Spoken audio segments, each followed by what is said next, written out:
मानव समाचार, मानवता के हक में। गुज़िश्ता माह कबल एमएलए डॉक्टर फारूक शाह ने रियासती वजीर अनिल परब से मुलाकात करते हुए 100 करोड़ के कतीर फंड का मुतालबा किया था।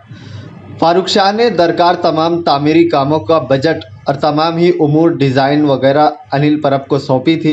100 करोड़ फंड का मुतालबा तो मंजूर नहीं हुआ, लेकिन 100 करोड़ का निस्फ से ज़ायद फंड उन्हें रियासती वजीर अनिल परब के ज़रिए मुहैया करने की यकीन दहानी कराई गई है। एमएलए डॉक्टर फारूक शाह के मुताबिक 100 करोड़ में से 45 करोड़ रुपये का फंड अनकरीब उन्हें मुहैया किया जाएगा, जिसमें हीरा मेडिकल कॉलेज का वॉल कंपाउंड बरामदा सीमेंट कंक्रीट से तामीर किया जाएगा। साथ ही एक नई पानी की टांकी भी तामीर होगी। वही धुलिया पारोला हाईवे का डामीकरण होगा।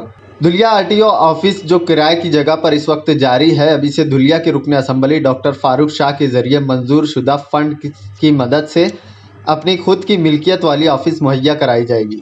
वहीं धुलिया गुरुद्वारा से लगकर फ्लाईओवर ब्रिज के नीचे से गुजरने वाली शाहरा का भी डामकरण होगा।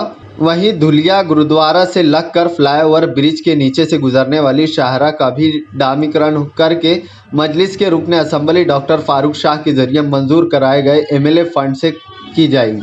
फारूक शाह के जरिए इस कतीर रकम की हुसूलियाबी से शहर धुलिया में दरकार तमाम तामीराती कामों की अंजामदही होकर धुलिया शहर का विकास कागज़ पर नहीं बल्कि ज़मीन पर नज़र आएगा।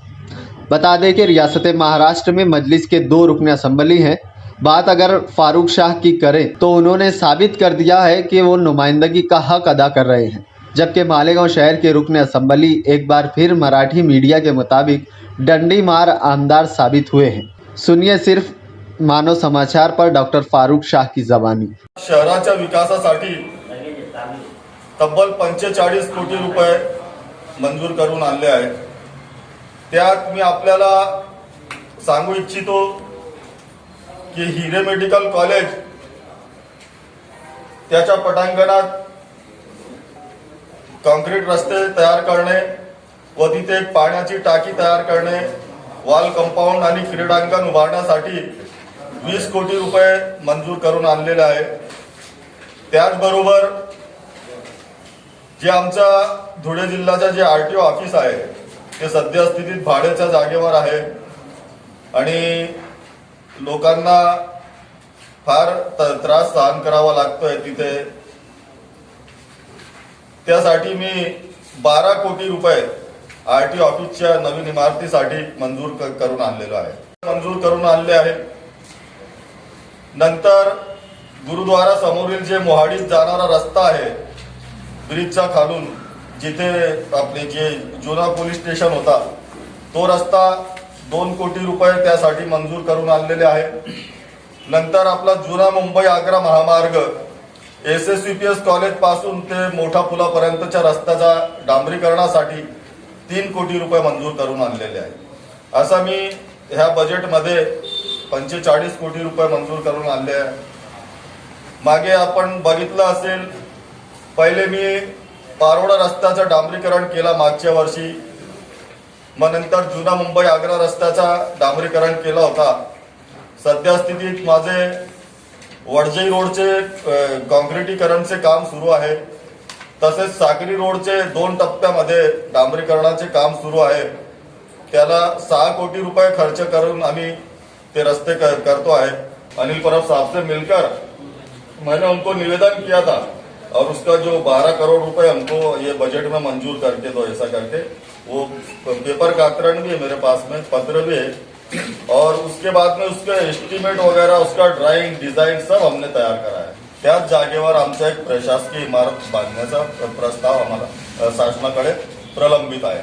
त्यासाठी आम्ही पाठपुरावा करतो आहे। दुसरा असा की पोलीस बांधवांसाठी या ज्या पोलीस लाईन आहे इथे रस्ते कॉन्क्रिटीकरण आणि गटारी करण्यासाठी आणि तिथे एक वीर स्मारक बांधण्याकामी आम्ही 6 कोटी रुपये मंजूर करून आणलेले आहे। जर मी आमदार झालो नसतो तर झुलता पूल तयार झाला नसता, माहित आहे का आपल्याला।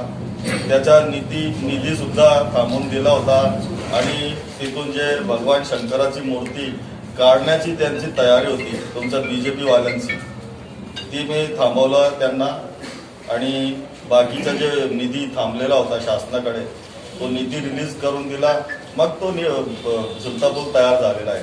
आणि बाकीचे जे किरकोळ काम असतील ते काही नाही, आपण सांगा, मी माझ्या स्थानिक विकास निधीतून करून देईल. साहेब, रस्त्यांची दुरावस्था, मी मागच्या वेळेसही आपल्याला बोललो होतो, रस्त्यांची खरोखर इतकी फक्त दुरावस्था मला झालेली आहे. 1 वर्ष द्या, 1 वर्षात संपूर्ण शहराचे जास्तीत जास्त रस्ते मी तयार करून देईन. रस्त्यासाठी 7 करोड रुपये खर्च करून आम्ही त्याचं काँक्रिटीकरण करतो आहे. त्याचबरोबर 40गाव रोड चौफुलीपासून ते लोकमान्य पर्यंतचा जे रस्ता आहे त्यासाठी आम्ही 3,80,00,000 रुपये खर्च करून त्याचं डांबरीकरण आणि सौंदर्यीकरण त्याचा सुरू आहे.